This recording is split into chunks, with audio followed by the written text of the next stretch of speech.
நீங்கள் நாடுகிறோம். அதே போன்று இனிவர காலங்களில் அது இல்லாமல் கட்டவே இல்லாது அதுவரை கொடுக்க இல்லாத சட்டத்தை நாங்கள் முன்னெடுக்கப்பட்ட சிஎஸ்ஐ இருக்கின்றது. அதிகாரத்துக்கு உட்பட்டவே இல்லை. சிலரை நீங்கள் அழைக்கலாம், சிலரை நீங்கள் போடப்படலாம். அப்படியான போடப்படி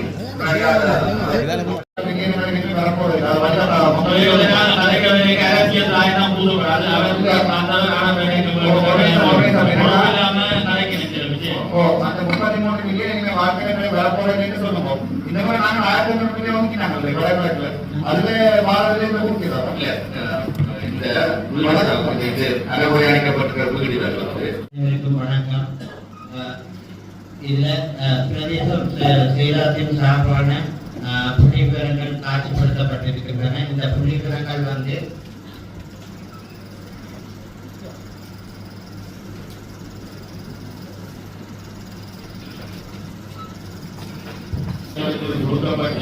அதிகாரத்தோட இருக்குது. வீடு திட்டங்கள் கூட இவர்களுக்கு கிடைக்கவில்லை என்ற காரணங்கள் 32 வீடுகள் வந்து ஜெயலலிதாவுடைய பகுதியில் அதிகாரத்தோட இருக்கு. இந்த மழை வந்து பார்த்தீங்கன்னா வெள்ளத்துக்கு எங்களை பிடிச்சிட்டு இருக்க நாங்கள் ஆரோக்கியம் அடைக்கிறது டெக்னிக்கல் கமிட்டியால ரிஜெக்ட் பண்ணிருக்கு. கொண்டு வந்து அந்த ஸ்பெஷல் நினைக்கிறேன். அதுல அந்த அந்த இது இருக்கு. அது வந்து நாங்க அதுல வெளிய வெளிய சிக்னல் இல்லை. அதுல லோகத்திலே கொடுங்க. அதாவது ஏ ரோட்ல கொடுக்கிறது. அது பக்கம் 200 மீட்டருக்குள்ள ரெண்டு லோகோசிட்டி இருக்கு. அந்த இருக்கிறது நான் 2000 ரோட் பாய்க்கால டென்சிட்டி கூடுன்னு சொன்னா இப்ப எல்லாத்தையும் ரயில்வே எதிர்பார்க்கல. அது கிட்டத்தட்ட நாளைக்கு ஸ்கூல் போயவான சென்டர் நினைக்கிறேன். போயவான சென்டர் அது வந்து மாஸ் அதுல நீங்க அத மெயினா போடுறதா அதுல ஸ்கூல் வாங்கிக்கிறது.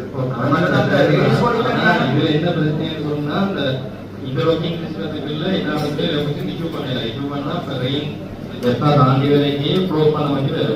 ரெண்டாவது ஆம்புலன்ஸ் வந்திருக்கு. அது நீங்க ஒரு செக்யூரிட்டியோட போட்டுறீங்க. அது போலீஸ்னால போட்டுறாங்க. போலீஸ் கேட் கீப்பர் நீங்க போடுறீங்க. நாங்க வேணுமான கம்பெனி நான் ரீசன்ட் மீட்டிங் உங்களுக்கு அங்கே காட்டினாங்க. அது மாஸ் அது 5 பேர்னால செட் பண்ணாங்க. ஆனா அந்த லோகோசிட்டி அப்ரோப்ரேட் போது பப்ளிக் இந்த இஷ்யூஸால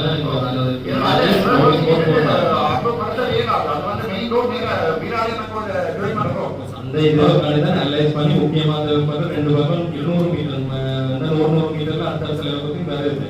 அதோட பயணங்கள் மேற்கொள்ளலாம். குறுக்கேட்டம் அதிகமானும் அந்த ரயில்வே திணைக்களத்தோடையும் மாநகர சபையோடையும் நீண்டகாலமாக இது தொடர்பட்டன.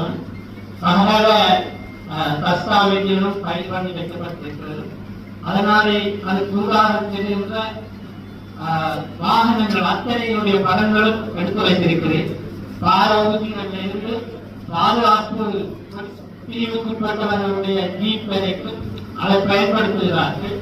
அதை தம்பி கலெக்டர் சார்பான தம்பி சொல்வது போல நேரடியாக வெற்றிடமும் தெரிகின்ற காரணம் இருந்தாலும் அந்த இடத்திலே கிண்ணூர் லேடிஸ் தாண்டிய ஒழுங்க ரோட் அது போய் பலானி ரோட்ல ஏறுற இடத்துக்கு ஒரு கடவை செப்பனிடப்பட்டு சிட்டில் மட்டும் போட்டு இருக்கிறது. கேட் இல்லை. அதே போல இது செய்யப்பட வேண்டும். அதான் செய்தால் கொஞ்சம் பாதுகாப்பாக இருக்கும். நான் அதுக்கு முன்னால் இருக்கிறேன். குழந்தைகள் தாய்மார்கள் பின்னி வைத்திருப்பாரு. ஏறி இறங்கி சதுக்கி விழுந்து எல்லாம் ஒன்று தூக்கிவிட்ட சம்பவங்களும் எனக்கு அனுபவம் இல்லை. சகல விடயங்கள் தொடர்பாகவும் எல்லா அமைச்சுக்களுக்கும் எல்லா அரசாங்க எம்பிக்களுக்கும் மினிஸ்டர்களுக்கும் கிரீன் கிளாஸ் மண்டபத்திலே நேரடியாக முன்னாள் பிரதமர் ரணில் விக்ரமசிங்க அவர்களோடு கூட இவ்வாறு ஒரு உரையாடலில் ஈடுபட்டிருந்தேன். எனவே இதை மூன்றாகார பிரச்சனை 3 பேரை காவு கொண்ட பிரச்சனை தீர்க்கப்பட வேண்டும்.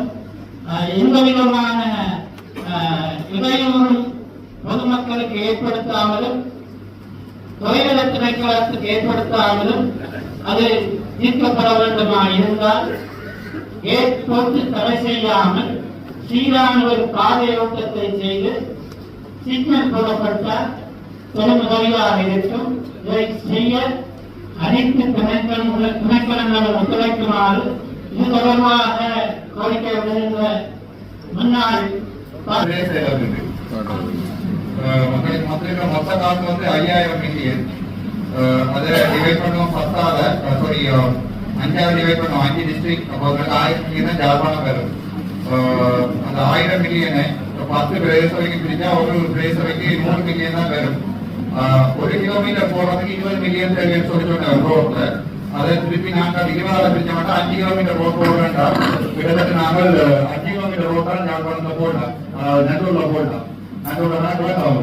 ஸோ நாங்கள் எடுக்கிறது வந்து 5000 கிலோமீட்டருக்குரிய இதை எடுத்து கொண்டிருக்கோம். ஏன்னா எலெக்ஷனுக்காண்டி மரியாதை வேணாம். சிம்பிள் மேக்ஸிமம் சொல்லிட்டாங்க 5000 மில்லியன் மொத்தமா யார் வடக்கு மாநிலத்துக்கு தந்திருக்கு. அதை நீங்கள் 5 டிஸ்ட்ரிக்ட் இருக்கு, 5ஆவது பிரியுங்கோ 1000 மில்லியன். அதை இந்த பாராளுமன்றத்தில் கதைப்படையில நிற்கும். அந்த 1000 மில்லியனை 10 டிஸ்ட்ரிக்ட் போயிருக்கோம். 10 பிரதேச வரைக்கும் போயிட்டா 100 மில்லியன் தான் வரும். அந்த 15 என்ன எலெக்ஷன் நோக்கி செய்ததுலானே 1000 டிவைடட் பை 15 அப்படி பார்த்தா 66 மில்லியன் தான் வரும். 20 மில்லியன் ரோடு நான் சொன்னேன். அப்ப நான் பெரிய 3 கிலோமீட்டர் ரோட்டா போடலாம். நாங்கள் கதைகளை கற்பனை தான் காய்ச்சி கொண்டிருக்கிறோம்.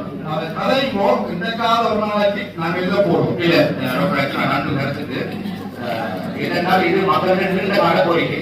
ஒரு நாள் இல்லை. நாங்கள் உங்களுக்கு இந்த நாடு வந்து நீண்ட காலமாக ஒரு வங்குளத்தில் நாடு, நீண்ட காலமாக அபிவிருத்தி எதுவுமே இல்லாத நாடு.